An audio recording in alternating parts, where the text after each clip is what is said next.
Market guards laughed at her price. Only 5 credits? Not even scrap, until a human paid like she. Nothing on Oran 4 grew free. Not plants, not people. The lower ring of the colony planet clung to life like a mold-veined wound, reeking of rust, nutrient runoff, and slow decay.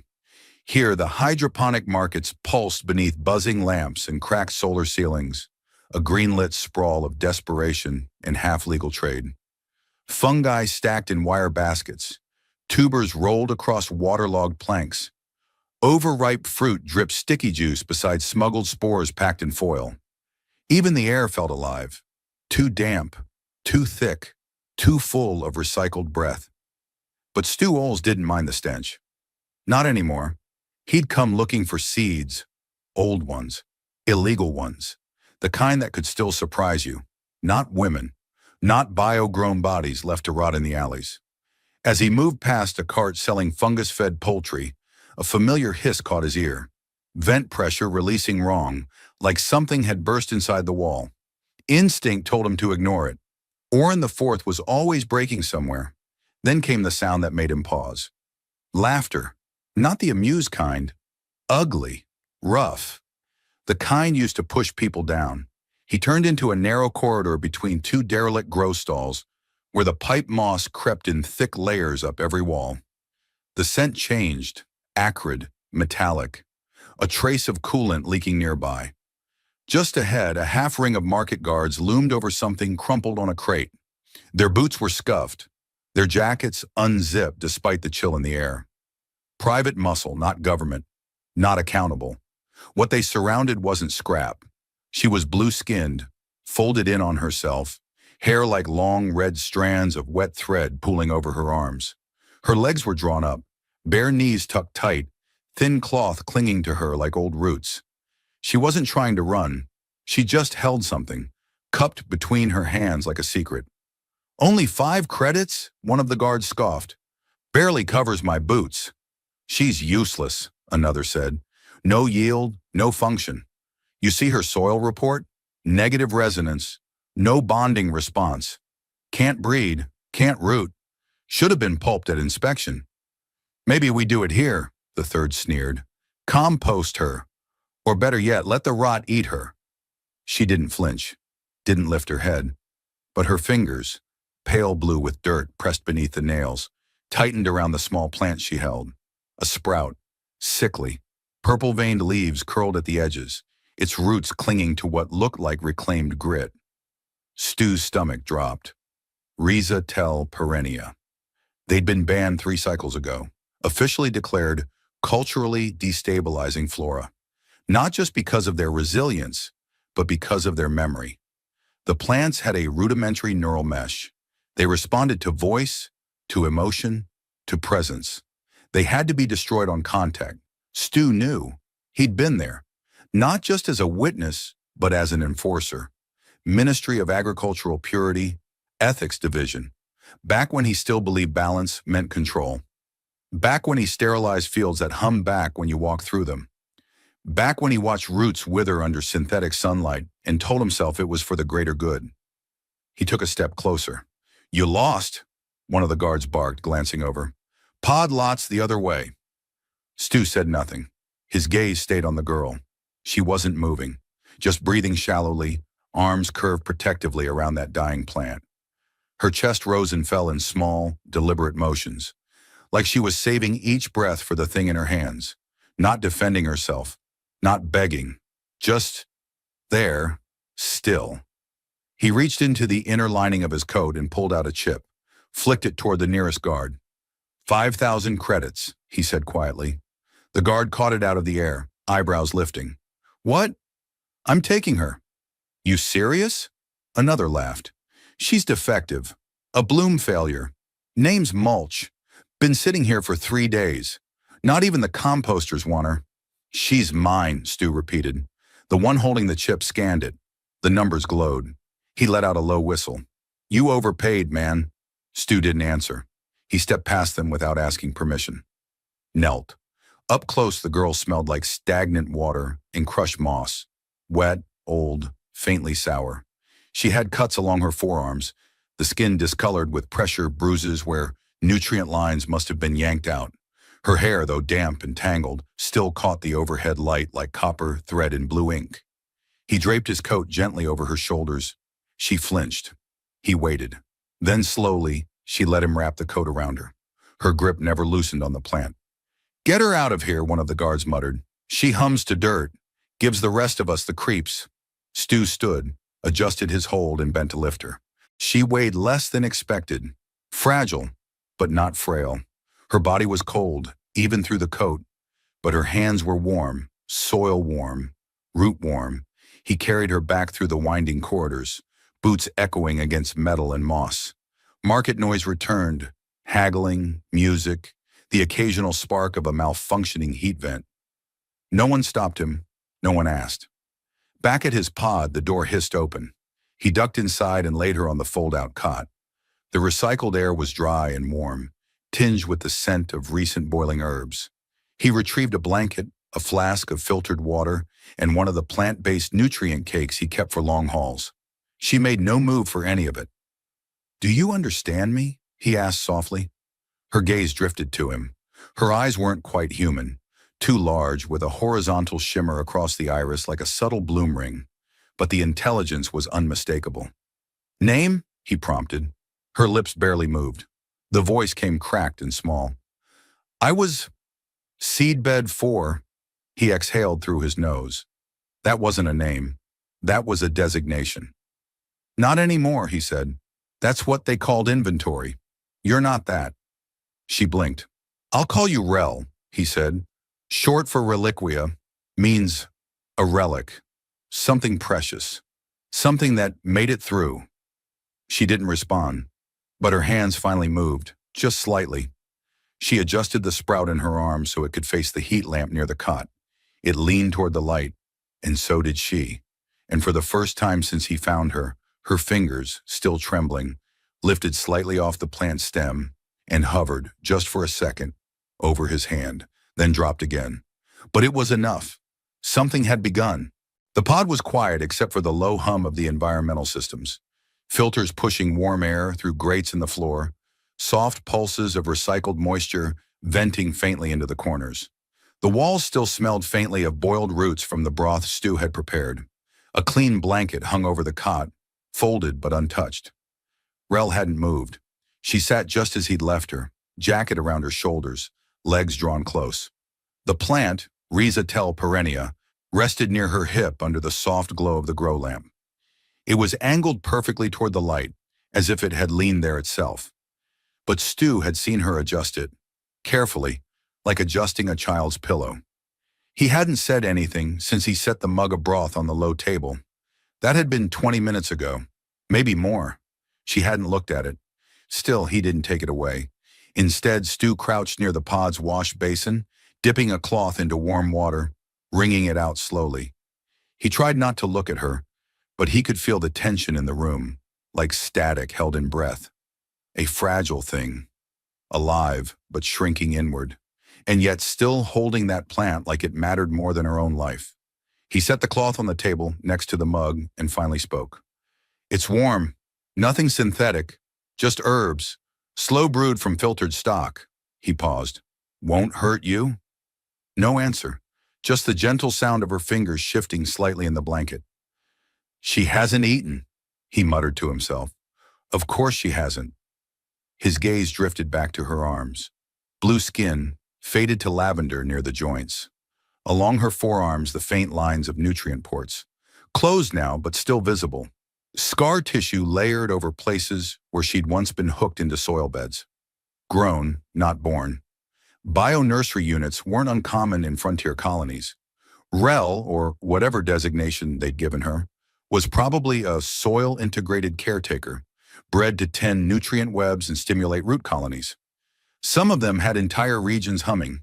They didn't speak often, but they communicated with the plants through trace chemical signals and frequency pulses. Quiet work, essential work, until they were deemed too unpredictable. Stu had read the files. Hell, he'd written some of them. He exhaled slowly and stepped back, sitting on the edge of the secondary cot. Metal groaned softly beneath him. I was an ethics officer, he said, tone flat. Ministry of Agricultural Oversight. I helped decide what lived and what burned. Rel didn't move, but her head tilted just slightly, barely a degree. There was a grove once, Stu continued, eyes unfocused. The last one on D19 with live hum hybrids. I remember walking through it, the way the leaves vibrated when you breathed near them, the soil pulsed like it had a heartbeat. He shook his head. They said it wasn't economically viable, too emotional, too unquantifiable. They told me to sterilize it. He fell quiet. Then in a voice rougher than he intended, I lit the match myself. The room held its breath. Rel looked up. It was slow, cautious, like lifting something heavy. Her gaze met his fully for the first time since the alley. Her pupils shimmered in the low light, rimmed with a soft red band that reflected the grow lamp's hue. Her mouth opened just slightly, then closed again. She shifted, not away, toward, and then, without speaking, she reached for the mug. Her hands were shaking. She cupped it close, bent low, and sniffed the steam. The smell seemed to hit her like memory. Her fingers tightened around the ceramic. She took a slow sip and immediately coughed. It wasn't violent, just a soft choke, like her throat didn't quite remember how to take in warmth. Stu didn't move, but he kept watching her, carefully. She didn't meet his eyes. She drank again, smaller this time. She wiped her mouth with the edge of the coat still draped around her, and then finally spoke. You didn't have to do this. He let the silence sit a moment. No, he said, but I wanted to. Why? It wasn't hostile, just confused, like she truly didn't understand what could motivate someone to act without command or cost. I saw the plant, he said. I remembered the sound of that grove, what we lost, what I destroyed. And I saw someone who was still holding on to it, who hadn't let it go. He hesitated, then added, you were protecting something that mattered. That does something to a man. She sipped again, slower now. When she spoke, it was a whisper. They called me Seedbed 4. I know. That's not a name. Number, it's a designation, like inventory. She looked up again. This time she didn't look away. What do you call me? Rel, he said gently. Short for reliquia, something precious that survived. That made her pause. She didn't smile, but something in her shoulders dropped. A fraction. The way tension leaves after days of being clamped tight. She set the mug down. Then carefully she lifted her arms. She placed the plant, her plant, back in the warmth of the grow lamp and adjusted the angle. Her touch was deliberate, reverent. She whispered something inaudible as her fingertips brushed the soil. Stu couldn't understand the words, but the tone was unmistakable. Gratitude. When she turned back to him, her voice was steadier. Do you have soil? Some. Not the good kind. Synthetic blend. No mycelium. She nodded thoughtfully. We can fix that. Her voice this time held the faintest trace of intent. Not submission, purpose. She shifted again, not toward the corner, not away from him, but toward the cot's center. She stretched her legs out slowly, carefully, like testing unfamiliar terrain. Then, without looking at him, she lay down. The jacket slid slightly off one shoulder. She didn't adjust it. She kept her eyes on the lamp, one hand still resting beside the plant.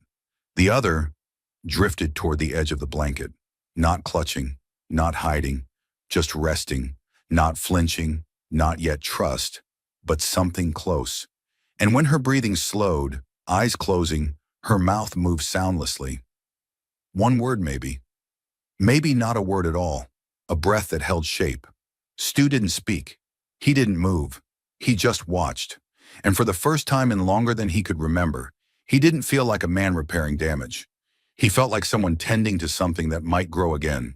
Morning on Orin 4 didn't arrive with sunlight. There was no sunrise in the lower ring. Just a slow brightening of the overhead grid, a mechanical dim-to-white cycle that mimicked the passing of day, time by orbital regulation rather than nature. It wasn't warmth that woke Rel, it was the absence of shadow. She opened her eyes to the pale flicker of pod light brushing the metal ceiling. Her hand was still on the blanket's edge, near the sprout she had protected. The tiny plant stood straighter now, leaves less curled, its hue deepening toward violet. Her first thought was relief. Her second was confusion. She was still alive. The warmth hadn't gone cold. The coat still covered her shoulders. She hadn't been removed, reset, or thrown out during the night. No one had unplugged her. No one had touched her at all. Across the room, Stu sat on a low bench, quietly adjusting a microfiltration unit.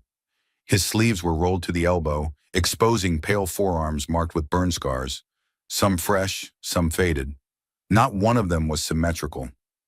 He worked slowly, methodically, like someone who had learned to value care over speed. He noticed her before she spoke. "Morning," he said, voice even. Not cheerful, not false, just present. Rel sat up carefully. The blanket slid off her shoulder, but she didn't grab for it. Instead, she reached for the plant, checked its roots, rotated the pot 2 degrees toward the light. Then she asked, "What time is it?" Stu glanced at the wall reader. "Second cycle. You slept through the shift change." She blinked once, then looked away. "I didn't mean to." "I'm glad you did," he said. "Means your system's stabilizing." "I don't stabilize. I mimic it wasn't self-pity, just fact." Stu stood and crossed the room. He poured warm water into a bowl, added a pinch of fungal granules from a labeled packet, then handed it to her. "Try this," he said. "Might help your root fibers." Rel stared at the bowl. "You read our design files." "Some," he admitted. "They weren't exactly respectful. We were tools. Root-integrated biosensors, enrichment vectors. Never people." Her hands closed around the bowl. She didn't drink. She stared into the liquid like it might speak back. "We weren't meant to last. They engineered us to bond to one soil grid, one grove. If it failed," she shrugged, "we failed." Stu didn't interrupt. "The first time they pulled me out," Rel said slowly, "I tried to root in the holding chamber. Just instinct. I pressed my palms to the floor and called. Nothing answered." Her fingers twitched on the ceramic. "They didn't even check. Just assumed I was faulty. They severed my comm nodes, reclassified me as non-bondable. The others..."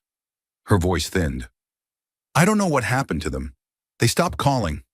The silence stretched. "I tried to root into a trash bin once," she added softly, almost to herself. "It had mold in it. I thought maybe..." Stu sat on the edge of the cot, not too close. His voice dropped. "I've incinerated saplings that reach for my hand." She looked up sharply. "I followed protocol," he said. "I enforced the bans. I told myself I was preserving balance, preventing contamination. But when the reports turned into orders, and the orders turned into ash, I started to feel..." He stopped. "Empty." Rel studied him. Her gaze wasn't angry, just searching. "You left," she said. "Too late," he answered. "But yes." She nodded once, then took a small sip from the bowl. Her mouth worked carefully, testing it, like she didn't trust it to stay down. Then she drank more. Stu watched her throat move with each swallow. Her skin looked clearer today, less gray-blue. The fronds of red hair were no longer clinging to her face, but loose, flowing slightly as she shifted. He wanted to ask her more, but not yet. So instead, he stood and pulled a shallow crate from under the counter. Inside were packets, old, frayed, some labeled by hand, others scorched from age. Seeds, thousands. He knelt beside the work table and started sorting through them, one by one. No rush. Rel watched him, curiosity creeping into her expression. "What are those?" "Survivors," he said. "Samples from before the standardization sweeps. Some illegal, some just forgotten." She came closer, set the empty bowl down, and crouched beside him. "May I?" He nodded. She picked up a thin packet, examined the texture of the paper, the hand-marked symbols. "This one," she said, "is a whisper bean. It reacts to vibration. Roots curl when you sing." "I thought they went extinct." "They did." She paused. "Unless someone heard them first." Their eyes met. Stu didn't smile, but something eased around his eyes. "You've got a good memory," and he said. "No," Rel replied. "I have a purpose." They worked in silence after that, side by side.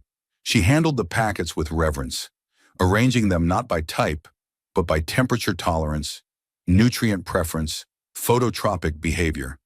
She wasn't just remembering, she was categorizing by feel, smell, instinct, and he realized with a quiet hum of surprise that she hadn't been designed for obedience. Not really. She had been grown to understand the language of life. As the cycles wore on, she took a small corner of the pod and began organizing a space. Soil samples, moisture readings, pH levels. She didn't ask for permission. She just did it like someone planting herself again. And when she finally looked up, hair falling across her cheek, hands dirty, skin warm from exertion, Stu saw something different in her face. Not just survival, something like belonging. She stood and brushed soil dust off her knees. Then softly, "I need more light. And your wall spores are interfering with moisture control." Stu blinked. "You're making demands now?" "No," Rel said, straightening. "I'm making improvements." He laughed under his breath. That night she didn't sleep curled in a ball. She lay on her back, blanket up to her ribs, one hand resting gently against the pot beside her. Her eyes closed with a sigh, not like someone collapsing, but like someone choosing to rest.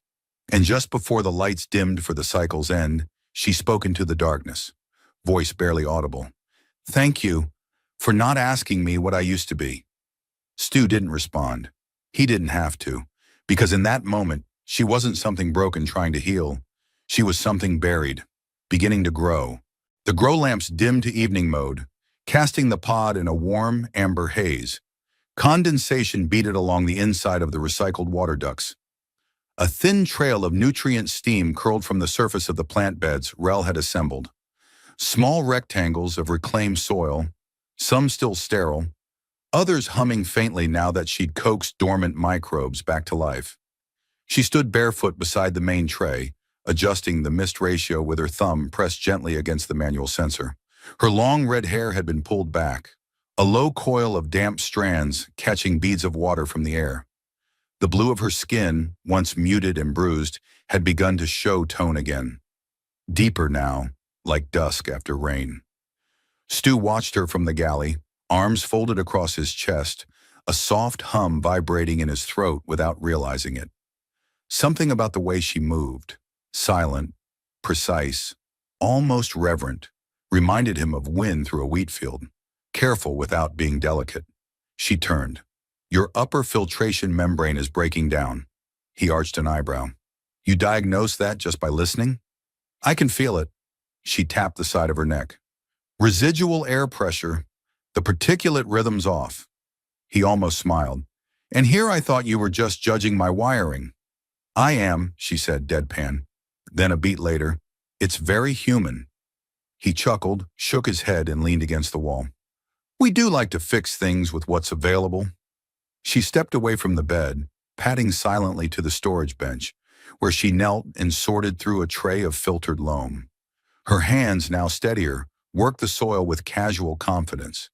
Then, without looking at him, she said, "Why did you leave the ministry?" It wasn't a trap. Her voice wasn't suspicious or testing, just curious, just quiet. Stu shifted, not uncomfortably, but there was weight in the answer. He pushed off the wall and moved closer, sitting on the cot's edge. "I followed protocol," he said. "For years, didn't question the bans. I thought it was about protecting ecosystems, limiting invasive strains, avoiding contamination, the usual things they train you to recite until it feels like ethics." She nodded slightly. "And then?" "There was a site in Sector D-19, he said, "a living colony of sapient root hybrids, responsive, self-organizing. They bent toward warmth, tracked voices, adjusted nutrient flow based on emotional tone." She stilled, her hands quieting in the soil. "I argued for preservation. The data was strong, sentience markers, social signaling, even minor musical mimicry. But they overruled it, said it was culturally destabilizing, said the plants gave settlers dangerous ideas about coexistence. They feared connection, Rel said. He looked at her. They feared a world that didn't need them to manage it. She nodded again, slower this time. They ordered the site sterilized, he continued, and I followed the order. Didn't light the flame myself, but I signed off on it. Watched as 10,000 square meters of living root network were burned. She looked up now. And that broke you? No, he said. What broke me was the sound they made when the fire reached them. It wasn't just combustion, it was loss, like something mourning itself. For a long moment, neither of them spoke. Then she stood and crossed the room, soil still on her fingertips. She sat beside him, not too close, not yet, and looked down at her open hands. I was seeded during the last generation of root sync programs, she said, born in a cradle of nutrient silk, raised under the hum of artificial sun. They taught us the old root songs, how to murmur into soil, how to coax a sprout from silence. Her voice had no edge, just clarity, like someone reading her own history aloud. They named us by function, seedbed 1 through 12. I was 4, each of us paired with a grove. My grove was early growth, experimental. The roots responded fast, too fast. My body matured quicker than expected. They thought it was a flaw. Stu didn't interrupt. His breathing had slowed, his shoulders low. They told me I failed my phase transition, that I didn't bloom correctly. But the truth is, I resisted. Her eyes met his now, steady. They wanted me to replicate fruit on command, to respond to chemical prompts like code. But I had already bonded. I was singing to the soil, not the lab. She reached for the cloth on the table, wiped her hands clean, slow and deliberate. They took me out of my grove without warning. No easing, just cut the pulse. I remember screaming into the floor, trying to find the rhythm again, but it was gone. He didn't move, but something tightened in his jaw.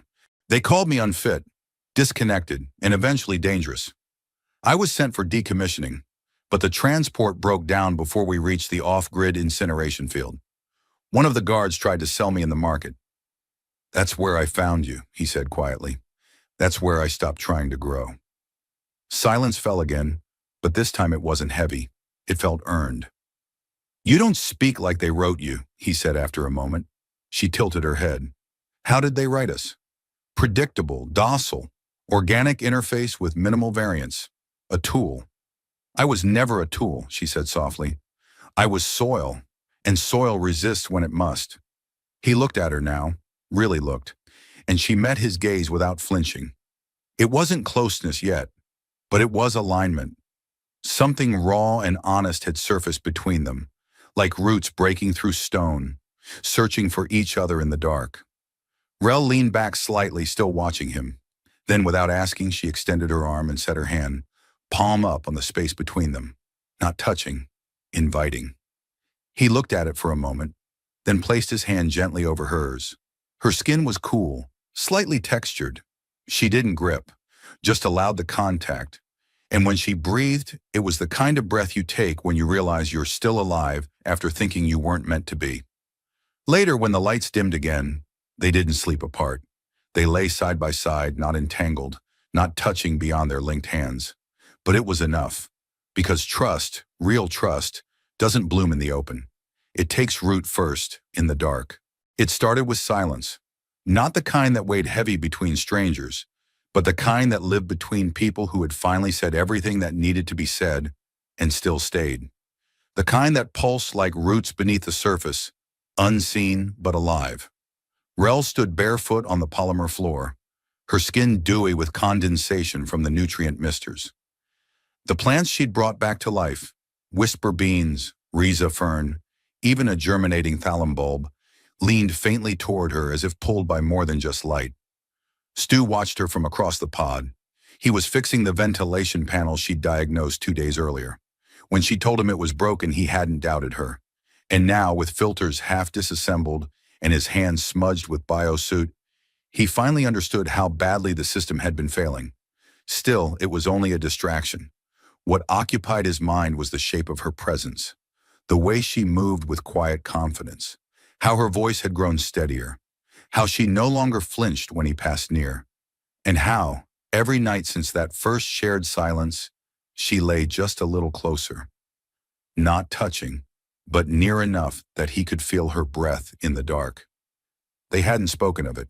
It didn't need words yet. That morning, though, something was off. Rel's posture had changed. Not visibly, but the rhythm was wrong. Her hand hovered a moment too long above the nutrient scale.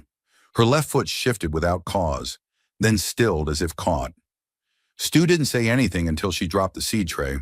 It was barely a sound, plastic striking plastic. But Rel stiffened like it had shattered something inside her. The seeds scattered across the floor, delicate membranes crumpling on contact. She crouched to gather them immediately, but her hands shook, badly, fingers fluttering, palms unsteady. Stu was beside her in an instant, crouching too. "It's okay," he said gently. "They're just seeds." "They're alive," she replied, barely audible. "They were going to grow," he nodded slowly. "And they still might. You didn't hurt them." Her hands kept shaking. He reached out, not to touch her, just to place his palm flat beside the scattered seeds. Open, non-threatening. "Rel, look at me." She did. Her pupils were wide, not from fear, from memory. "Tell me what's happening," he said. She stared at his hand. "They came for me once before," she whispered. "Not the guards, the reclamation unit, biohazard sweepers. They came after the lab was dissolved. Someone reported a breach, said I'd rooted without authorization, said I'd tried to establish an unmonitored growth network." Her breathing grew shallow. "I had, not for sabotage, not for control, just because the soil was good and the seeds wanted to grow." "They punished you?" "They didn't ask." Her voice cracked. "They injected me with dissolvers, burned out my interface nodes, ripped the root memory from my system. I couldn't feel for weeks. I didn't speak. I couldn't." Stu's jaw tensed, but he didn't interrupt. "I started flinching at heat, at sound, at hands, because everything they gave hurt." She closed her eyes. "I thought I was better now. I thought, this time, I could hold the tray." Stu gently scooped a few seeds into his palm. "You can," he said, "just not today." He looked at her again. "Let me help." Rel hesitated. Then slowly she placed her trembling hand into his. The contact was light, fragile, like a thread spun from breath. But she didn't pull away. Not this time. They gathered the seeds together, side by side on the floor. Quiet, purposeful. Rel's fingers steadied gradually. Her breath evened. She didn't apologize. She didn't need to. Later they sat together by the shallow tray of replanted soil. The lights had shifted to a warmer hue, late cycle. The plants leaned toward both of them now. "I don't think I'm broken anymore," she said. He glanced at her, surprised by the certainty in her voice. "What changed?" She didn't answer right away. Then almost shyly, "Your hands. They don't expect anything from me. Not harvest. Not data. Just touch." He reached out again. Not fast, not desperate. His fingertips brushed hers, then stayed. "Can I ask you something?" she said softly. "Anything." Rel turned to face him fully. Her eyes, blue over black, were luminous in the low light. "Will you plant yourself next to me?" Stu didn't laugh, didn't deflect. He understood. She wasn't asking for possession. She was asking for proximity, for something constant, something to grow beside. He nodded once, slowly. "Yeah, I will." She leaned into him, carefully like a stem bending toward warmth, and let her forehead rest against his. Her skin smelled of misted earth and soft mineral sweat. Her breath slowed against his cheek, and for a long time neither of them moved. Their lips met in the space between words. No hunger, no urgency, just a quiet, deep recognition. It was a kiss of soil and sunlight, a beginning, not a peak. And when it ended, she whispered, so faint he almost missed it, "You're the first warmth I ever stayed near." And he held her like she meant it. It was the sound of rhythm breaking that woke her. Not a loud noise, not a crash, just the absence of something she'd grown used to. The steady hum of nutrient misters and low grow lamp pulses.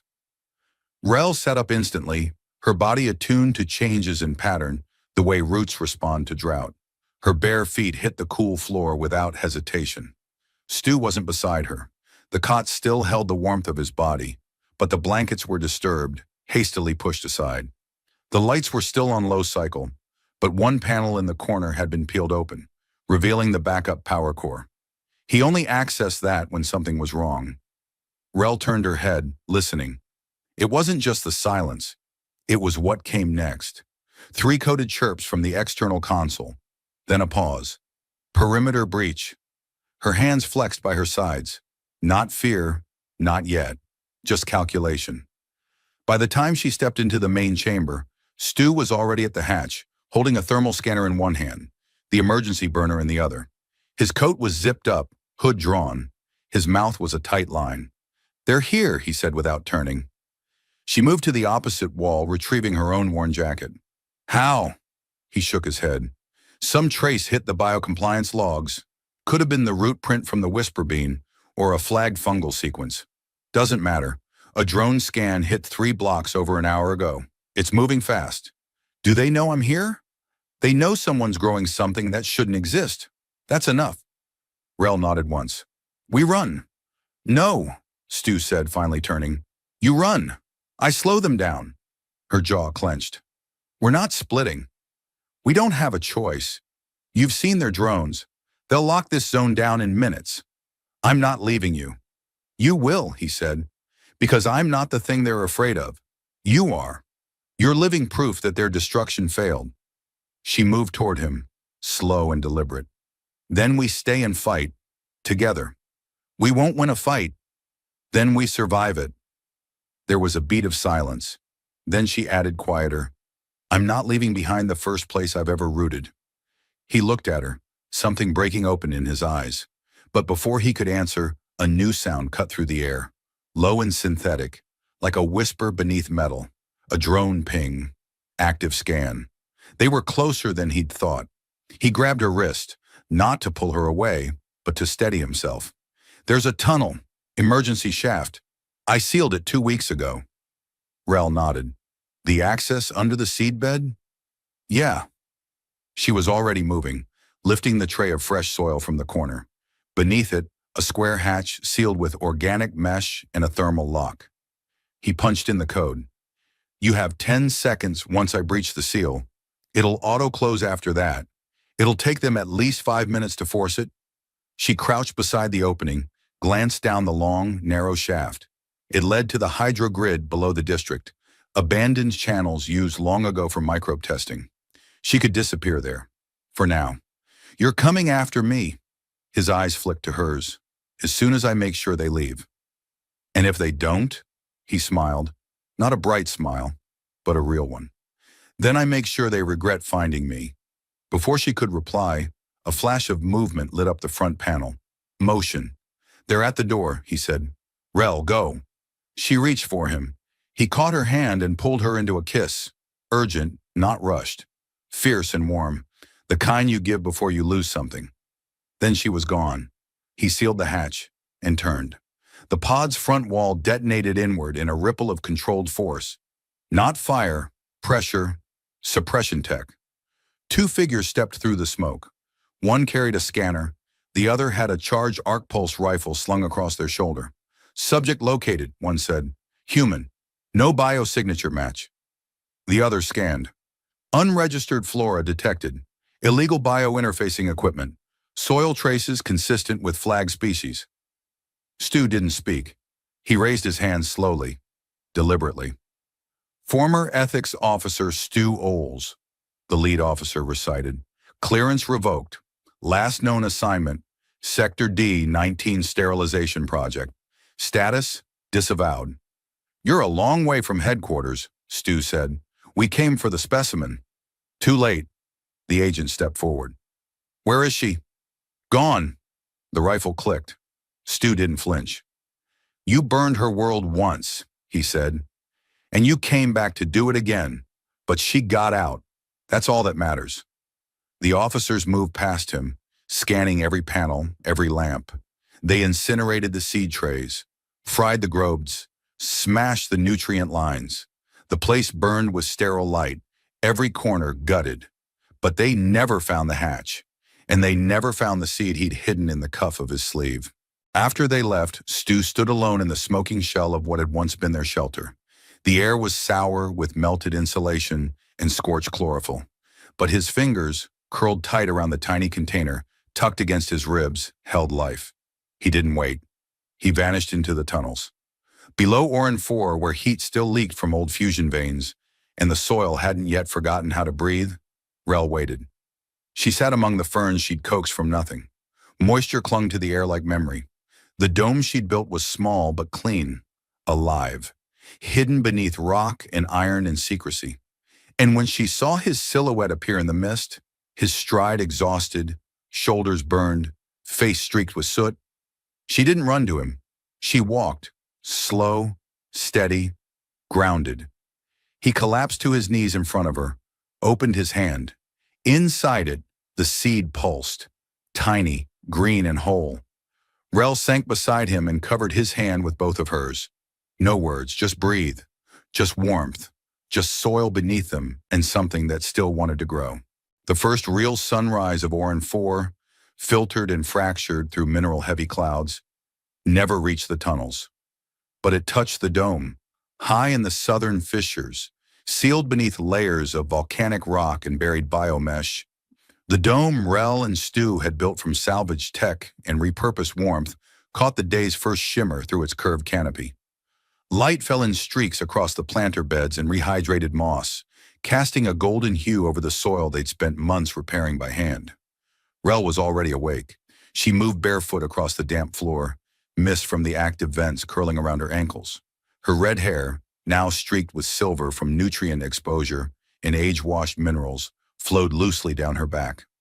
The dome air smelled of compost, growth, and something faintly sweet, fermentation from a flowering crop she and Stu had nicknamed sunbread. She checked the irrigation lines, adjusted a valve, whispered something low into the roots of a sensitive vine whose leaves had begun to curl near the edges. It responded, not with motion, but with stillness, a quiet acknowledgement, a truce. Her hands were stained again, soil under her fingernails, green traces up the inside of her wrist. It was her favorite kind of clean. Behind her, soft footsteps echoed off the dome's walls. She didn't turn right away. "Morning," Stu said, voice still thick with sleep.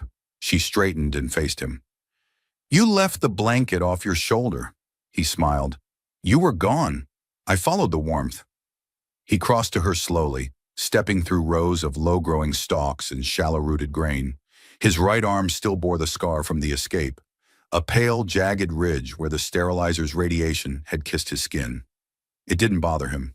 Not anymore. "Something's different today," he said as he reached her. She nodded toward the central planter bed. The seed he'd carried from the burned pod, the one they thought might have died in transit, had bloomed. It wasn't tall or radiant. It didn't glow or sing or sway with programmed symmetry like the synthetic flora sold in corporate gardens. It was crooked. One stalk, a single stubborn violet leaf, but it was alive. He knelt beside it, rested his hand near the base, not touching, just breathing with it. "I thought I'd destroyed everything that could do this," he said softly. "You didn't," Rel replied. "You just needed a place that would let you unlearn what they taught you." He looked up at her. "And you?" "I needed someone who wouldn't ask me to bloom on demand." She crouched beside him. Their knees touched. Neither moved away. "Do you ever miss it?" he asked. "The world outside?" She shook her head. "Out there, I was always either a product or a problem. Here," she placed her palm gently against the soil. "Here, I just am." He rested his forehead against hers. "You think it's enough?" "I don't think," she whispered. I know." Silence settled between them, but it was rich like fertile soil, waiting to carry something. Stu shifted to his feet and offered her his hand. She took it. He pulled her up and didn't let go. "We have a lot to build," he said. "We already started," she replied. They walked the dome together, checking each system, thermal cycles, mist output, soil health. Where his hand pointed out weakness, hers filled it. Where her readings faltered, he recalibrated. It wasn't perfect. It never would be. That's what made it real. At the far edge of the dome stood a long, shallow bed, untouched, unsown. She stopped there. He followed. This, she said, was meant to be a backup bed, in case something failed. He raised an eyebrow. But it didn't. No, she said, her voice softening. So maybe we grow something else here. He waited. Something that takes longer, she said, fingers trailing through the dry topsoil. Something unpredictable. His chest tightened. Are you saying what I think you're saying? She looked up at him. No hesitation, no fear. I've been listening, she said, to the soil, to myself, to you. I think I'm ready. He sank beside her, hand over hers in the dirt. Not because you're supposed to, he said carefully. No, she said, because I want to. I want something to grow from us, not just around us. His throat tightened. They planted that evening, not just seeds, but intention. And that night, curled beside one another under the soft glow of recycled warmth and living breath, they didn't speak of past wounds or broken protocols. They spoke of seasons, of watching, of what might come if given time and quiet. Months later, when old tunnels collapsed and market districts were swept clean by bureaucratic sweeps, the dome still held. It didn't register to scanners. Its signature was masked beneath mycelium networks and redirected energy fields. No tech, no artificial pulses, just biology. Rel sang sometimes, to herself, to the roots, to the child that now stirred within her, new life seeded in soil that had once known only destruction. Stu tended the outer seals and repaired the condensation units. He mapped the stars that never reached them, not for escape, just to mark the time. And beneath their feet, the garden listened. Because some things don't need systems or signatures, just a chance, just hands, just one person who chooses not to destroy what's trying to live, and someone else who says, I will grow beside you, and means it. The dome was quieter today, not silent, never that. Life always made its music here, the low whisper of leaves brushing against recycled airflow, the distant dripping of mineral-rich condensation from the ceiling, the soft shifting of soil beneath stretching roots. But there was a particular kind of hush that wrapped around the place now, like the world was holding its breath to listen. It was morning. Rel stood barefoot at the threshold of the eastern bed, a warm mug of steeped vine fruit in her hands. Her long red hair was tied up in a loose knot that had already started to fall, strands curling against her neck. She wore one of Stu's old shirts, too big at the sleeves, too soft from too many washings, but it was hers now. Outside the dome, beyond layers of shielding and stone, Orin the Fourth spun on, indifferent and broken. But inside, there was warmth, there was growing, there was love. Stu came up behind her and slid his arms gently around her waist. His breath was still warm from sleep, his chest bare, his skin smelling faintly of compost and soap root. You always wake up before me, he murmured against her shoulder. She leaned back into him. You always sleep like someone who never thought he'd be safe again. He kissed the spot just below her ear. Because I didn't. She turned in his arms, mug still warm between their chests. We made this, she said quietly, as if saying it too loud might break the spell. This peace, this green, this home. His hand cupped her jaw, rough thumb brushing a freckle at her cheekbone. We made us. She smiled, and for a moment it was the kind of smile you only give to someone who has seen you at your most broken, at your worst, and still stayed. He leaned down and kissed her, slow and sure, the kind of kiss that doesn't try to take anything, only offer. She kissed him back, arms slipping up around his neck, body curling into him like a vine finding familiar bark. It was easy now, not because the passion was gone, but because the trust had grown deeper than the roots beneath them. Stay here with me all day, she whispered against his lips. I have compost readings at... She kissed him again, longer this time. He groaned softly, surrendering. Fine, the compost can wait. They spent the day not working, not fixing, not preparing for the next storm or planning the next expansion. They lay in the moss bed at midday, her head on his chest, his fingers tracing idle paths along her stomach, where life now stirred with quiet pulses. They kissed often, not just in passion but in play, in thanks, in the pure, quiet joy of finally having no reason to run. And when the lights dimmed toward evening and the dome's walls took on that dusky glow, Rel whispered, "This is what I thought love would feel like if someone ever let me grow." Stu kissed her again, forehead, nose, mouth, and answered, "You didn't need permission." She laughed softly. But I needed you." He smiled into her hair. "Good, because I need you too." Outside, the stars didn't notice. Orin 4 spun on, broken and bureaucratic. But inside the dome, under layers of earth and choices and long-earned kisses, something holy kept blooming, and it was theirs.